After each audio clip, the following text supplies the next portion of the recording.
Today, we are diving into one of the most powerful social movements in American history. We're talking about the abolition movement, the incredible, courageous fight to end slavery once and for all.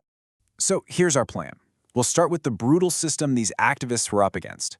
Then, we'll see the resistance it sparked, define what the movement actually was, and meet some of the amazing people who led the charge. All right, so to really understand the fight for freedom, you first have to understand what they were fighting against. And in the American South, this wasn't just a social issue. It was an entire economy built on the backs of enslaved people. And the scale of this is, well, it's just staggering. Think about this. By 1840, the South was producing more than half of the entire world's cotton. That single crop, all powered by forced labor, made up nearly half of all U.S. exports.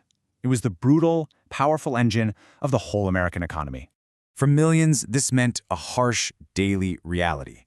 We're talking about work from dawn to dusk, 6 days a week. During harvest, that could stretch to 18-hour days. Even kids, some as young as 3, were put to work. People were housed in shacks, often with dirt floors, and faced such poor nutrition that infant mortality was incredibly high. And hanging over all of it was the constant, terrifying threat that your family could be torn apart and sold at any moment. And this wasn't just custom, it was the law. A cruel system of slave codes legally defined people as property. I mean, these laws literally stripped away basic human rights. It was illegal for an enslaved person to be taught how to read, to meet with others in a group, or to even testify in court. But, and this is so important, even under these unbelievably oppressive conditions, you could not extinguish the human spirit. People fought back, they resisted, and that resistance came in all kinds of forms. So, what did resistance look like? Well, it wasn't just one thing. Sometimes it was cultural, through religion and music that wove in themes of freedom. Other times, it was small, daily acts of defiance, like working slowly or pretending you didn't understand an order. And then, of course, there were the ultimate acts of bravery, risking everything to escape north to freedom or even organizing armed revolts. So you have all these courageous acts of resistance, big and small, and all that energy started to fuel something bigger, something more organized. People began to rally around one single powerful cause, ending slavery for good. And that right there became the abolition movement. It was a full-blown social and political campaign in the 1800s with one crystal-clear goal: to abolish, to completely get rid of, the practice of slavery in the United States. It's a pretty straightforward definition. The people who were part of this movement, the ones who worked to end slavery, they were called abolitionists. Now, you've probably heard of one of the most famous parts of the movement, the Underground Railroad. And no, it wasn't a real railroad with trains and tracks. It was a top-secret network of escape routes and safe houses run by brave abolitionists to help guide enslaved people to freedom. This work was incredibly dangerous, and it took some truly bold and brilliant leaders. So let's meet a few of the people who became the faces of this fight for freedom. First up, you have Frederick Douglass. He escaped slavery himself and became one of the movement's most powerful voices. His writing and speeches were electric. They exposed the true horrors of slavery from someone who had lived it. And he wasn't alone. He had allies like William Lloyd Garrison, a white journalist whose anti-slavery newspaper, The Liberator, was relentless in demanding freedom for all. And then there's Harriet Tubman, an absolute legend.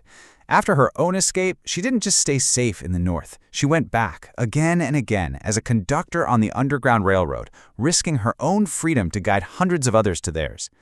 Alongside figures like her was Sojourner Truth, another woman who escaped slavery and became a traveling preacher, giving these incredibly powerful speeches about abolition and women's rights.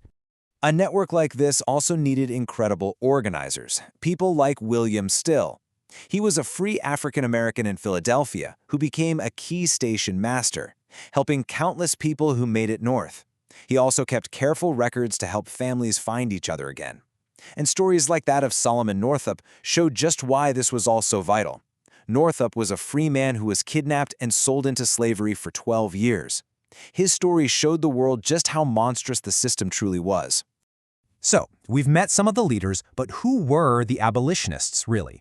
Let's tackle that by debunking a few common myths. Let's play a little game of true or false. Okay, first one, true or false? Only men could be part of the abolition movement?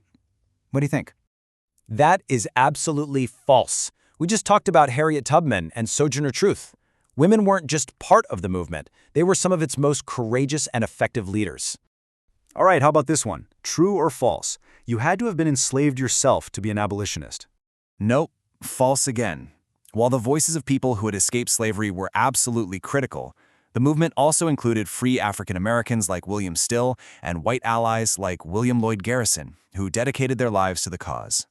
And our last one. True or false? The abolition movement was made up of only one group of people. That is also a big, fat false.